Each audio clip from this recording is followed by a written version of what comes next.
안녕하십니까. 거짓과 진실의 우종창 기자입니다.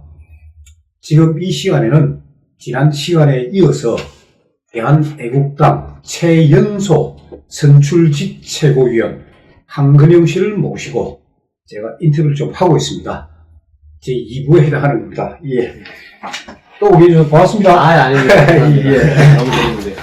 자, 근데 어쨌거나 이 한근영 최고위원은 올해 28입니다. 예. 그러니까 한 최고위원 주변의 사람들은 거의 20대 아니면 30대인데 네. 그런 분들, 그러니까 나이 드신 그런 분들 말고 젊은 분들은 이 문재인 정부에 대해서 모적인가요? 비판적인가요? 그러니까 직접 겪어보시는 주변 친구들은 이거를 전제로 하려면 일단 예. 집회에서 알게 된 동지나 이런 다른 태극기 동지들은 제외하고 얘기하는 게 맞겠죠. 예. 네, 일반적인 국민들에 대해서는 사실 정말 서울보다도 태극기 집회를 좀 많이 볼 수 있는 서울보다도 부산에서 그 탄핵 전국 포함해서 그리고 문재인 지금 정권까지 이어지는 이 민심이 되게 저랑은 너무 괴리감이 심했어요.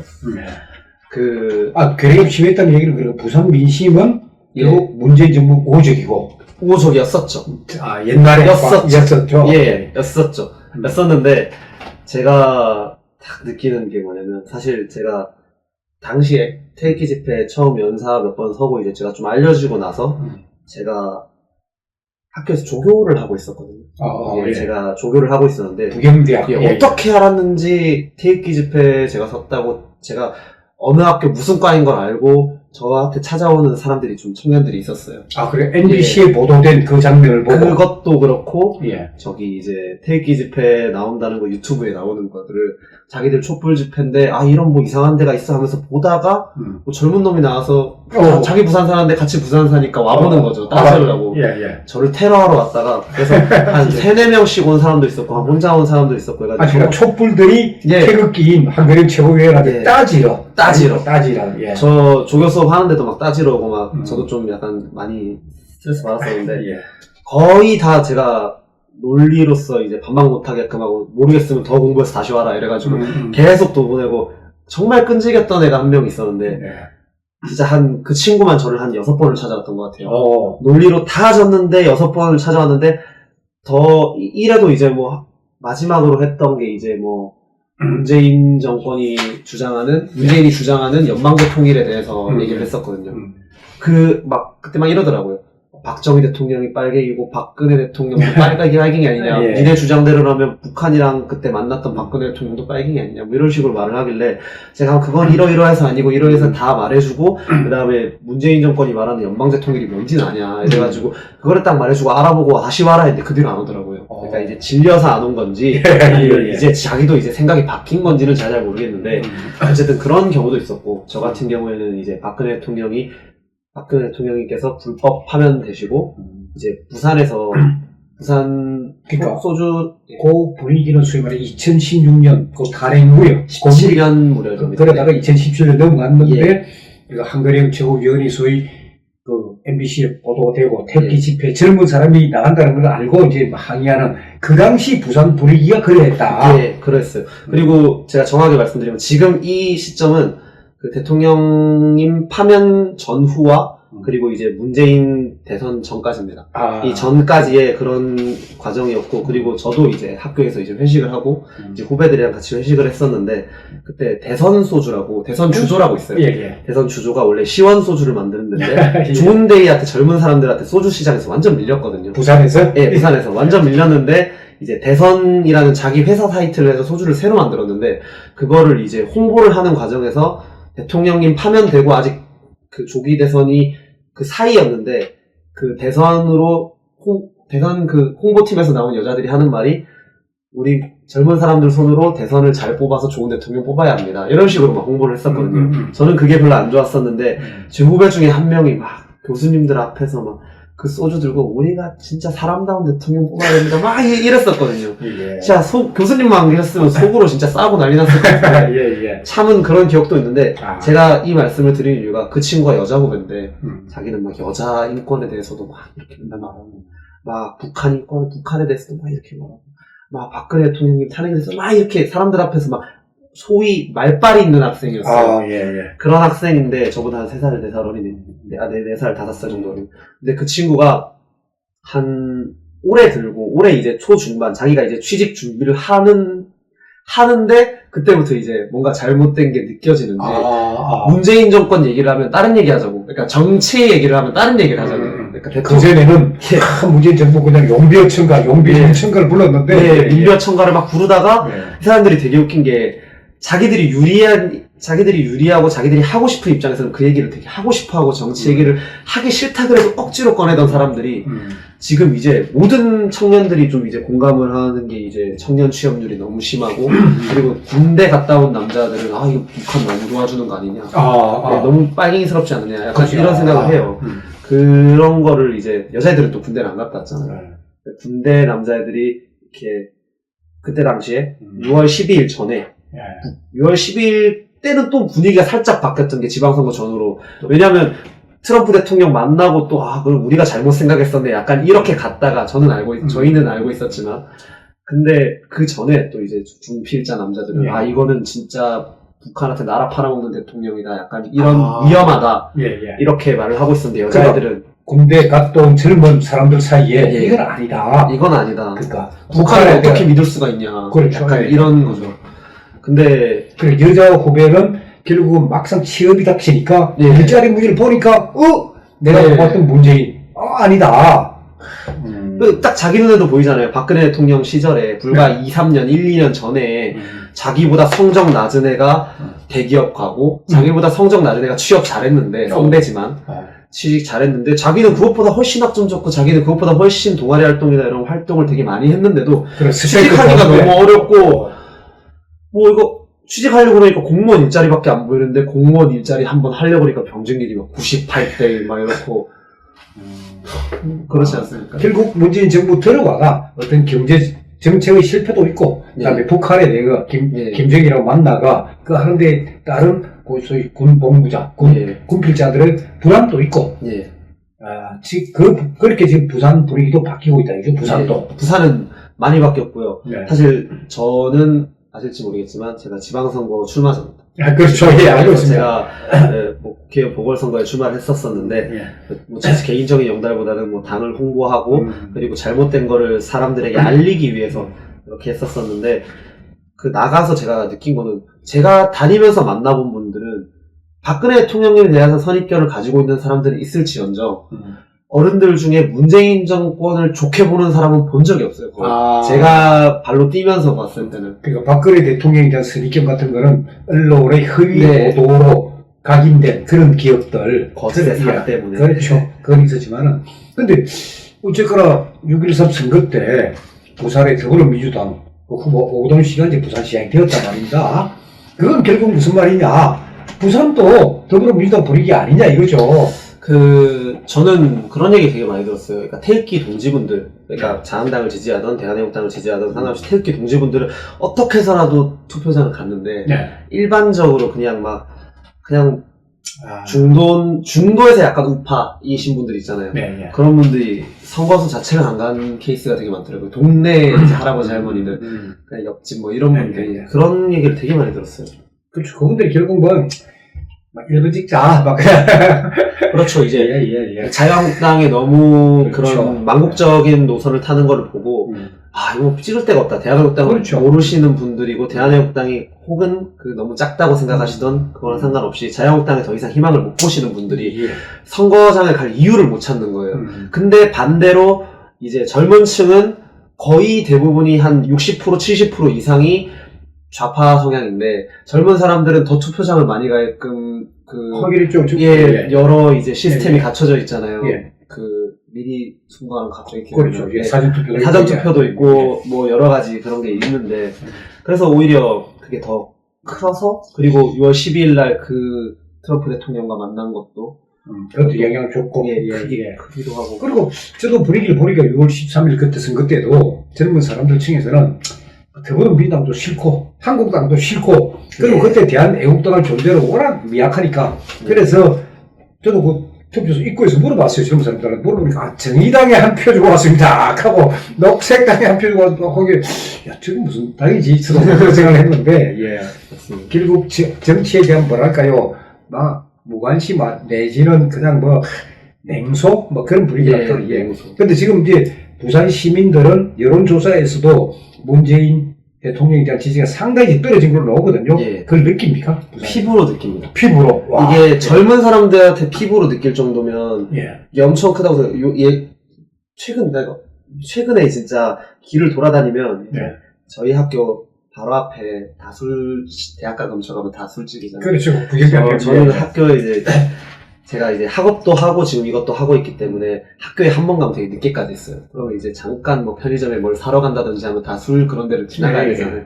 가면 옛날에는 제가 대통령님 파면되시기 전에는 대통령님 얘기를 사방에 들어서 스트레스를 너무 많이 받았었는데 요새는 문재인 욕이 한 번도 안 나오다가 요새는 술 먹으러 나가면 문재인이 나라 망쳐먹는다는 둥 뭐 이런 얘기가 종종 젊은 들립니다. 대학생들. 예, 젊은 사람들 들립니다. 음. 근데 또 그게 웃긴 게 어떤 사람들이 되게 표정이 안 좋고 그런 얘기 그만하자 그러고 그런 사람들 보면 거의 다 이제 그때 당시에 문구여처가 불렀던 그렇죠. 지금 문재인 정부 들어서가지고, 그럼 따져보면은, 뭐 진짜 듣도 보도 못한 소득주도 성장인가 뭐 그걸 하는 바람에, 지금 자영업자들도 들고 오려고, 그리고 문재인 정권에 편이 대줄 줄 알았던 민주노총도 지금 들고 오려고, 정교조도 들고 오려고, 여성들도 들고 오려고, 아우, 지금 굉장히 지금 데모가 많아졌다는 느낌 저도 받고 있습니다. 일단 그러니까 간단하게 제가 제 느낌에서 정리를 해드리면 부산에서 이제 제가 다니는 부경대가 그래서 부산에서는 탑2 막 이렇게 네. 되거든요. 그래서 이제 좀 부산에서는 의식 있는 청년들이 온다는 느낌인데 서울 안 오면 네. 근데 저희 대학가 근처에서 느낌이 뭐냐면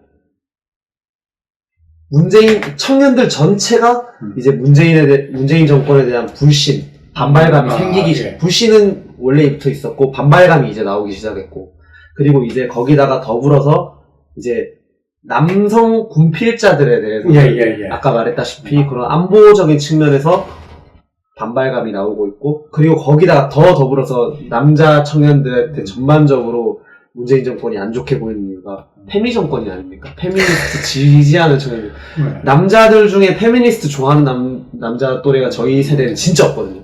그래서 그거에 대해서 문재인 정권이 저 쓰레기들 가격하게 만들어 저 쓰레기들 도와주는 놈인데 내가 뽑아줬지만 나 마음에 안 든다 이런 얘기 심심치 않게 들립니다.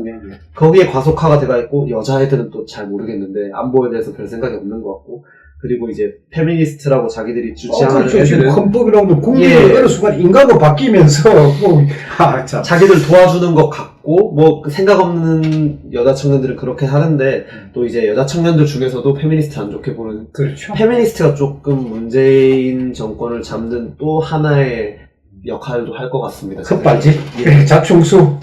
페미니스트들이 워낙 예. 시끄럽게 사회를 흔들고 워낙 그 제대로 된 의견이 아닌 사회를 뒤흔드는 그렇게 하는데 그거를 뒷받쳐주는 게 그리고 민노총 페미니스트 이런 안 좋은 데만 뒷받쳐주는 게 지금 문재인 정권이지 않습니까? 예. 젊은 사람들 눈에 보이거든요. 예. 자, 한근임 최고위원은 제가 지난 시간에도 말씀드렸지만 올해 이제 28입니다. 야, 이 정당 사상 최연소 최고위원 아닙니까? 이게 뭐 그렇다고 하더라고요. 좀 부끄럽고. 공부 안 해봤습니까? 그렇다고 하더라고요. 예. 근데 뭐 저는 뭐 제 전공을 보시면 아시겠지만 제가 뭐 정치학도 아니고 아까 전에도 말씀드렸다시피 대통령님 탄핵 사건 이전에는 정치에 관심조차 없었고 그랬었는데 뭐 어쩌다가 저는 솔직히 말해서 정치를 하고 싶어서 왔다기보다는 진실을 쫓아오다 보니까 지금 여기에 와 있다고 저는 말씀드리고 싶습니다.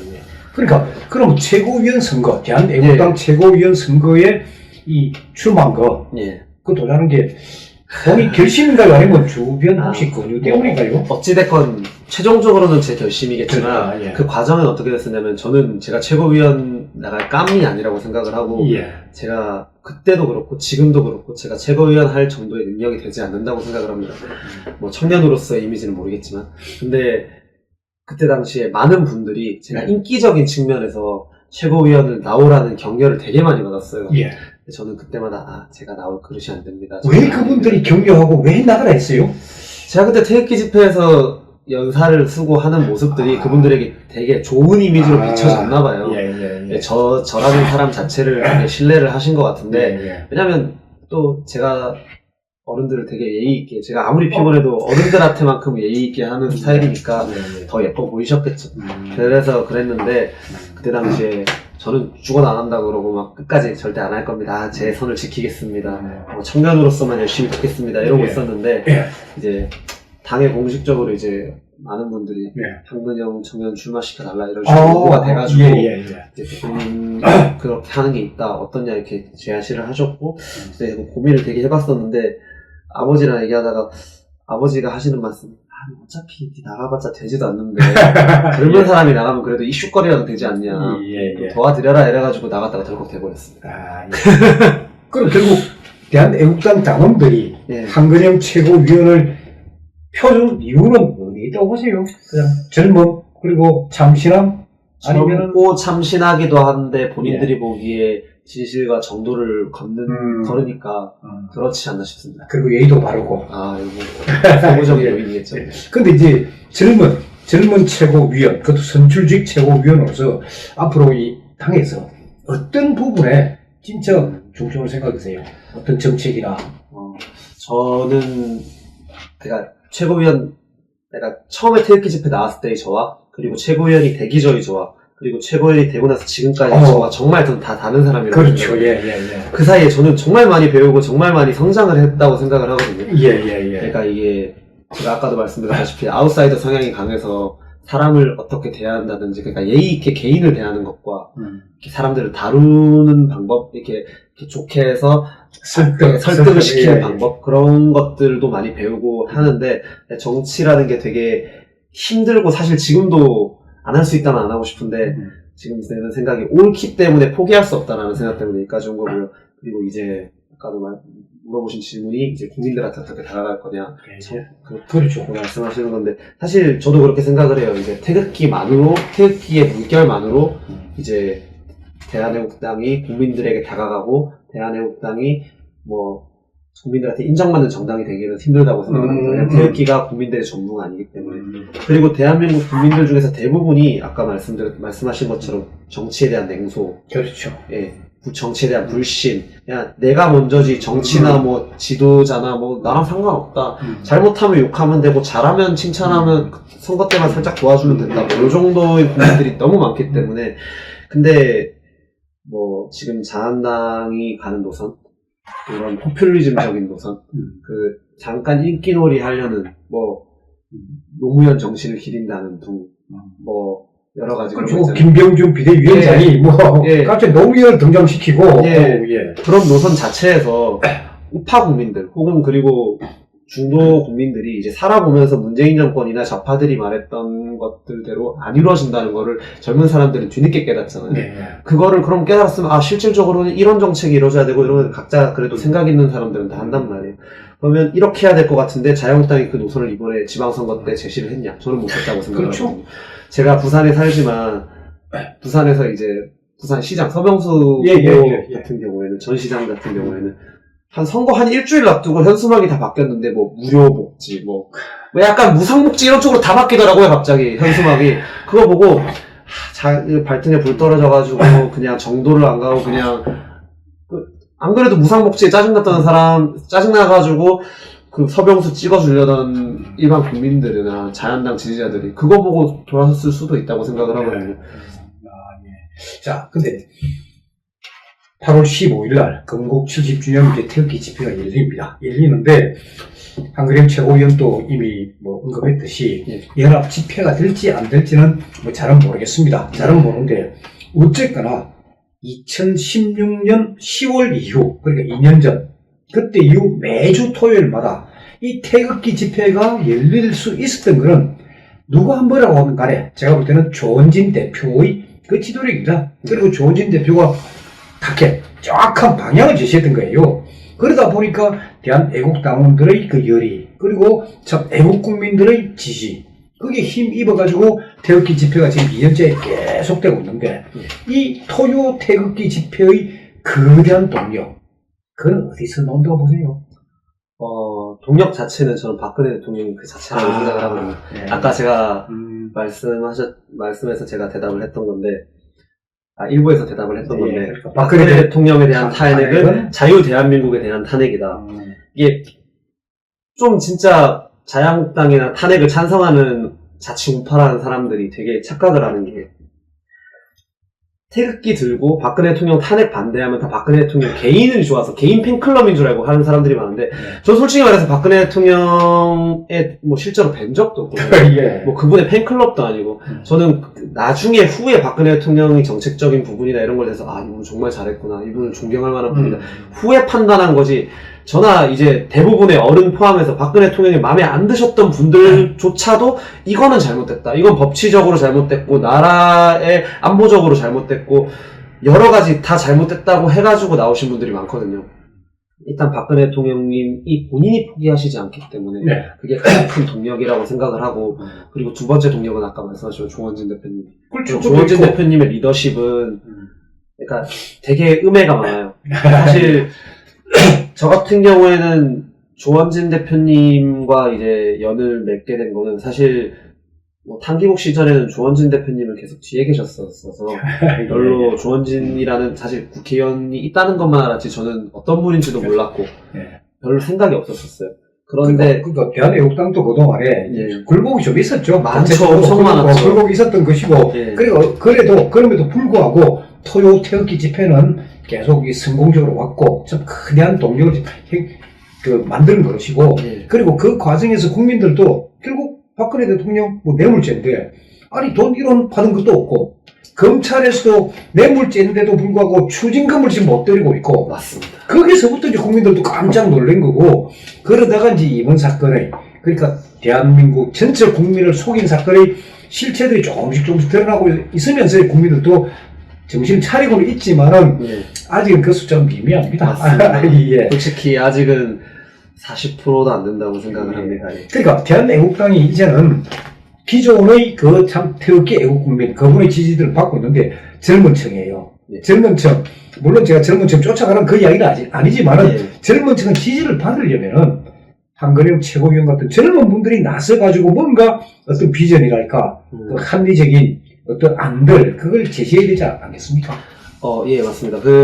아까 전에 제가 마무리를 짓다가 갑자기 넘어와서 제가 마무리를 못 지었었는데, 젊은 사람들한테 다가가기 위해서 포퓰리즘으로 다가가는 거는, 솔직히 젊은 사람들 요즘 그래도 대한민국 한반도 역사상 가장 많은 고등교육을 받은 사람들인데, 처음에는 속더라도, 아니면 언론이 이 정도로 심하게 나팔 불어서 이렇게 세뇌를 당하 있는 수준이 아닌 이상, 어느 정도 꼼수, 정책에 대한 꼼수 정도는 다 보이거든요. 어느 정도 시간이 지나면. 그래서 이게, 한철 이제 자기들 표받기 위한 쇼냐, 혹은 진짜 이게 국민을 위한 거냐, 그거는 저는 박근혜 대통령님이 하셨듯이 우직하게 진정성 있는 정책을 가는 게 저는 그게 맞다고 생각을 하고요. 그리고 좀 민감한 사안이지만 좀 피부로 느끼고 있어요. 이게 같은 남자 청년들에게 느끼는 건데, 페미니스트에 대한 반감. 그 페미니스트에 대한 반감이 여자에 대한 반감이 아니라 페미니스트들의 남자가 여성 혐오를 한다는 과대한 피해망상적인 좀 어떻게 보면 좀 과하게 말하면 자기 발작이라고 생각을 하는데, 그런 피해망상적인 자기 발작적인 거를 너무 이제 국민들에게 강요를 하고 젊은 어린애들한테 강요를 하고 그런 것에 대해서 젊은 청년들이 되게 많이 남자 청년들이 반감을 가지거든요. 근데 그게 합리적인 이유가 있으면 그렇게 반감을 안 가질 텐데 합리적인 이유가 제가 봐도 아니에요. 그래서 사실 거기에 끼어드는 게 당으로서의 좀 그런 거 어떻게 될지는 모르겠지만, 왜냐면 너무 기름 안에 들어가는 거, 불 속으로 들어가는 것 같긴 한데, 저는 어찌됐건 이 나라의 근간을 흔드는 세력 중에 하나가 좌파 세력들의 수단 중에 하나가 민노총과 이제 지금 페미니스트로 이제 옮겨가고 있다고 생각을 해요. 대한민국뿐만 아니라 전 세계가 좌파들의 방식이 이제 페미니스트로 옮겨가고 있거든요.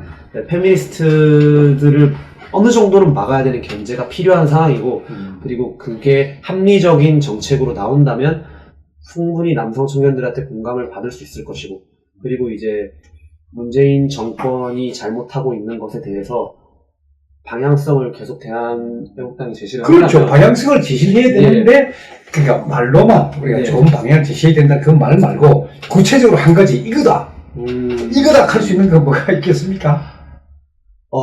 근데 그거는 뭐 말씀드릴 수 있는 건 여러 가지가 있을 수 있는데 지금 대한민국 요 기울어진 판에서 할 수 있는 정책이라는 생각이 제가 드는 게 아니에요. 그러니까 이게 역사적인 잘못된 왜곡이나 박근혜 대통령 탄핵에 대한 왜곡이나 어느 정도 이제 지금 이 정도라고 생각을 하거든요.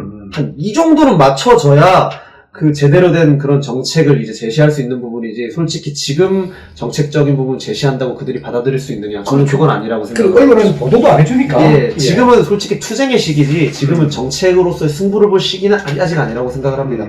그리고 대한민국당이 아직 걸음마 떼는 단계고 아직 한 살이 안 그렇죠. 됐잖아요. 아직 안 됐죠. 네, 뭐 외국으로 따지면 아직 0살인데 근데 그러면서도 사실 대한애국당의 조원진 대표 외에 대중적 스타가 없는 거 아닙니까? 그렇죠. 대중적 스타들. 그러니까 그게 소위 말해서 사법고시 패스자다, 뭐 대학 교수보다는 그 분야의 전문가들, 맞습니다. 그런 전문가들 좀 키워야 될 것 같은데, 문호 개방을 해야 되는 거 아닙니까?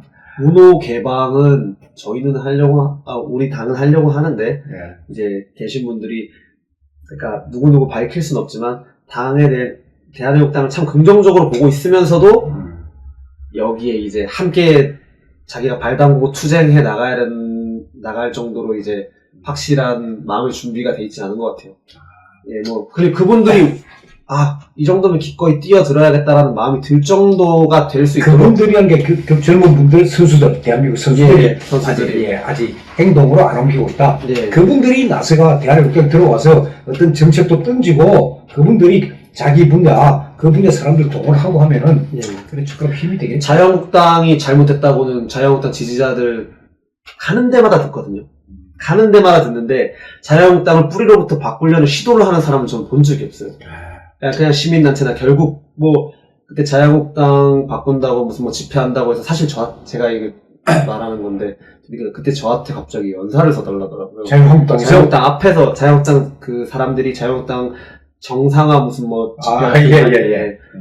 근데 안 갔거든요. 근데 안 가고 나서 나중에 제대로 된 집회가 이루어지나 봤는데 뭐 김무성, 김성태 방향으로 몰아주는 집회가 되고 있더라고요. 경질에 대해서 안 가길 잘했다고 생각합니다. 예. 자, 앞으로 제가 보기에도 이제 대한민국이 제대로 되려면 결국 젊은 사람들이 힘을 가져야 되고, 네. 그리고 그 젊은 사람들이 자기가 갖고 있는 어떤 포부들을 어떤 정책에도 반영돼야 되고, 그러면서 필요하면 대한민국 그리고 국회를 장악을 해야 됩니다. 네. 국회를 장악해야 되고 하는 그런 건데, 앞으로 이제 한국의 최고위원이 할 일이 많습니다. 이 반도체 설계도 해야 되고, 거기에다 정치도 해야 되고, 토요일마다 서울에 올라와야 되고, 굉장히 이제 바빠지겠습니다. 사실은 저는 제가 딱 석사를 시작할 즈음에 제가 대통령 탄핵 정국에 들어서 접었기 때문에 저는 석사하고 이제 박사나 이렇게 이후 과정을 생각하면서 우리나라가 반도체 부분에서는 세계 그렇죠. 1류잖아요. 그거를 좀 중국이나 다른 나라한테 따라잡히고 싶지 않고 그걸 유지하는데 좀 공헌을 하고 싶었어요.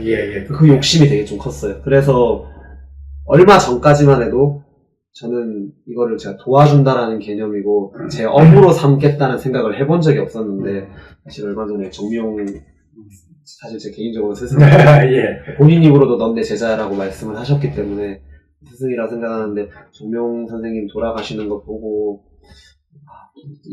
이만큼 제가 이제 많은 분들에게 사랑을 받고 이렇게 표면 위로 올라왔는데 제가 비겁하게 숨을 수는 없지 않느냐라는 판단도 들었고 대표님이 저렇게 혼자 고생하는데 자유한국당 의원들 안 도와주는 거 보고 그것만 안 좋다고 말할 게 아니라 나부터 더 필사적으로 해야 되는 거 아닌가 이런 생각도 해서 이제는 그리고 냉정하게 생각을 해봐도 이 좌파 독재 정부가 사라지지 않는 한 제가 아무리 공부를 잘해도 제 분야에서 취직하기 힘들 것 같습니다. 그렇죠. 그리고 어쨌거나 한국의 최고위원의 전공이 반도체 회로 설계입니다. 예, 맞습니다. 그 아주 복잡한 그 설계인데 참 대한민국이 지금 굉장히 복잡하게 아까 뭐 좌파도 있고 페미니스트도 있고 막 얽혀 설계 있는데 이 복잡한 회로를 한국의 최고위원께서 잘 설계해가지고 좀 바로 잡아주기를 바랍니다. 예. 자, 오늘 인터뷰 정말 재밌었습니다. 예, 고맙습니다. 감사합니다.